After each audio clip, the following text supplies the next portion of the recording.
Que tipo de vida vale realmente a pena ser vivida? A forma mais comum de olhar para a vida parece-se mais como uma corrida do que como uma verdadeira experiência. As pessoas traçam etapas bem definidas sobre como a vida deve acontecer: estudar, trabalhar, casar, continuar a trabalhar, ter filhos, trabalhar ainda mais, reformar-se e talvez só então começar a viver. Isto, em parte, é o resultado de como valorizamos demasiado o trabalho e a produtividade.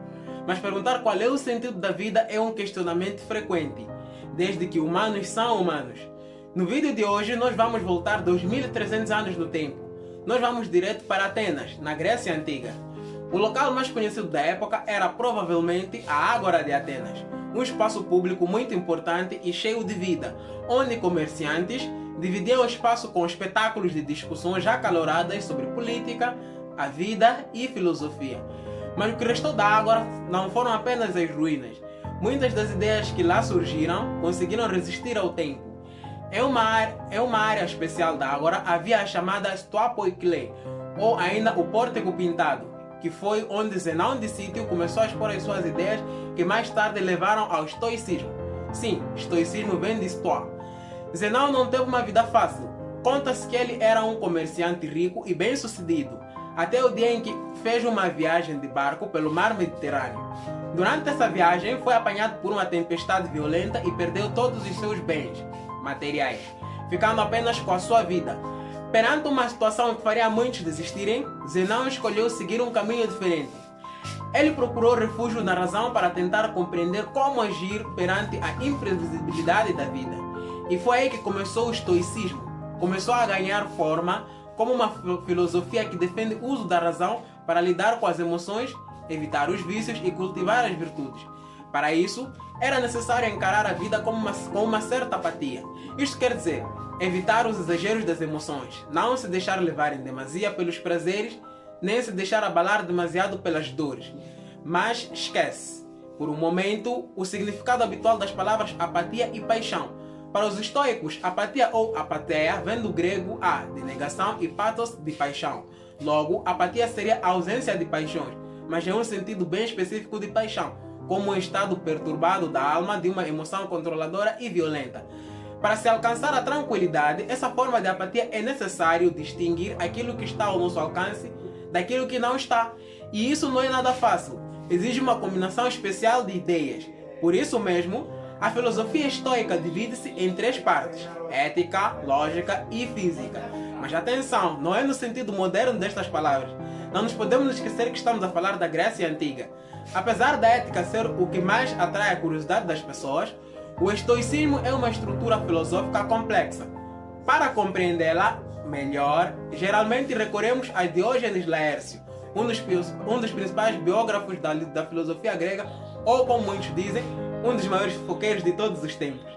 Numa das suas obras, ele descreve a filosofia estoica como um ser vivo. Os ossos são a lógica, a carne é a ética e a alma é a física.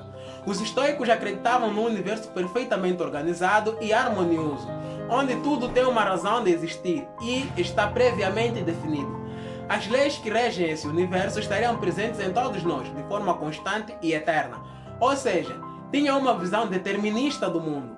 O universo seria uma estrutura constituída como uma grande teia de causas e efeitos, de forma que o estado presente é o resultado de uma cadeia de causas passadas e essa sequência de causas é inescapável. O universo segue o seu curso independentemente de nós. Mas embora isto possa parecer assustador, os estoicos viam essa ideia como um alívio, uma maneira de se preocupar menos com o que não está ao nosso alcance. Aliás, há uma frase famosa atribuída a Sêneca que resume bem esta visão: nós sofremos mais na imaginação do que na realidade. Se os acontecimentos do universo não dependem de ti e estão fora do teu controle, então o que te resta é ter racionalidade suficiente para lidar com as tuas reações e emoções perante o inevitável desenrolar da vida. Não podes controlar 99% do que te acontece, mas podes controlar a forma como respondes a isso. E então voltamos à pergunta essencial: como nós podemos fazer para nos tornarmos pessoas felizes? A felicidade era para os estoicos o bem supremo da vida ética, o verdadeiro objetivo da realização humana. Por isso, eles criaram uma ética centrada na virtude, com 4 principais pilares: sabedoria, justiça, coragem e moderação. A sabedoria consistia em compreender o mundo com lógica e serenidade. A justiça era agir com equilíbrio, sem impulsos, ao avaliar pessoas e situações. A coragem dizia respeito a saber distinguir o que deve ser temido do que deve ser enfrentado. E a moderação era a capacidade de equilibrar os desejos, valorizando a simplicidade e afastando-se dos vícios. Todas elas são complementares umas às outras e constituem o que nós chamamos de virtuosidade.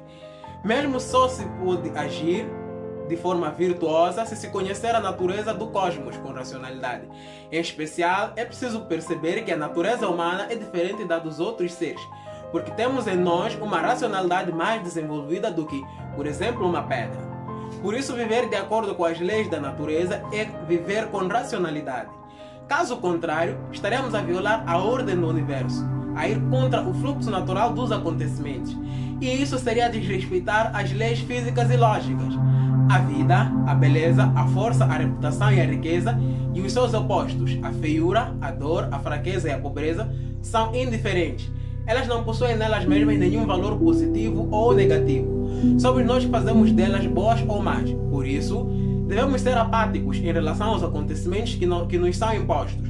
Mas a apatia não é sobre rejeitar as emoções, e sim sobre saber controlá-las. Não se trata de ser passivo perante o mundo, mas sim de saber até onde podemos agir. O mundo é obscuro e as leis da natureza são invencíveis, mas isso não nos tira a responsabilidade sobre as nossas próprias escolhas.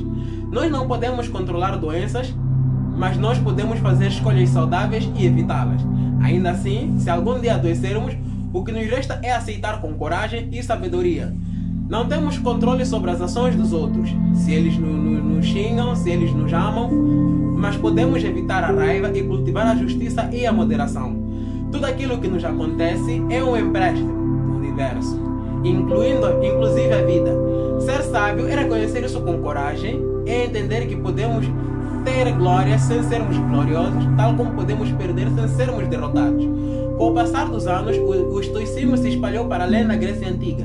Ele passou a florescer principalmente em Roma, com Sêneca, Epiteto e o imperador Marco Aurélio. De Epiteto, que foi escravo, tudo que sabemos vem dos relatos dos seus discípulos, já que ele próprio nunca escreveu nada. Apenas Sêneca e Marco Aurélio deixaram obras da sua autoria. No caso de Marco Aurélio, o seu livro, Meditações, parece ter sido escrito como uma espécie de diário pessoal, com reflexões sobre as suas atitudes e orientações que ele próprio seguia para continuar a sua vida como imperador romano. E cada um deles teve uma vida particularmente difícil. Sêneca foi condenado a tirar a própria vida, Epiteto viveu muito tempo como escravo e Marco Aurélio governou Roma durante quase 20 anos. Por isso é natural que tenham refletido sobre a vida e a morte, sobre a liberdade e a escravidão, e também sobre o controle e os excessos. Sêneca escreveu muitas cartas ao longo da sua vida, algumas delas para consolar os seus amigos, embora o tenha feito de uma forma bastante singular. Como estoico, não faria sentido dizer aos seus amigos para esperarem por dias melhores. Justamente ele falava ao contrário, que eles deveriam esperar o pior e estar preparados para isso. Imagina pedir ajuda a alguém e a pessoa te diz: não adianta lamentar e chorar por acontecimentos do universo incansavelmente fora do seu controle. Você deveria ter pensado em situações de muita desgraça e ter se animado com a escassez, ao invés de ter cultivado vícios e imprazeres inconstantes e ter sido escravizado pelas suas ambições. Agora, eu aconselho que você seja mais racional, que aprenda sobre as virtudes e tenha coragem e sabedoria de aceitar a inevitabilidade dos eventos da vida com tanta apatia quanto for possível. Pode parecer um pouco duro, talvez nada motivacional, mas para os estoicos, quanto mais cedo a pessoa compreender o que é agir de acordo com a natureza, melhor. E é precisamente daí que vem a ideia de que os maiores sofrimentos e perturbações não são os factos do mundo em si, mas sim o julgamento que fazemos deles. E qual seria a maior desgraça senão a morte? A morte era um elemento central na filosofia estoica, vista como a marca mais íntima da vida. É o que está sempre presente, sempre possível, aquilo que torna a vida frágil e ao mesmo tempo o que lhe dá valor. Sêneca iria ainda mais longe, dizendo que a vida toda é um aprender a morrer. A sabedoria consistiria em reconhecer que a vida é algo que nos foi emprestado e que devemos devolvê-la sem tristeza quando nos for reclamada. E foi isso que ele fez ao receber a sua sentença de morte. Ele criticava a forma incoerente como lidamos com a nossa própria mortalidade. Desejamos aproveitar a vida, mas adiamos esse momento como se fôssemos imortais, como se tivéssemos todo o tempo do mundo. Só percebemos a nossa fragilidade quando perdemos algo. Só aí é que agimos como mortais. A vida não é curta por natureza. Nós é que a tornamos breve quando nos dedicamos àquilo que está fora do nosso controlo. O estoicismo nasceu há mais de 2000 anos num lugar completamente diferente do que conhecemos hoje. Numa sociedade muito distante da nossa em termos econômicos, políticos, tecnológicos e culturais. Estamos separados pelo tempo, pelo espaço e pela história, e ainda assim, unidos pelas mesmas dúvidas. E para você, o que é a vida? Como você acha que ela deve ser vivida? Muito obrigado e até o próximo vídeo.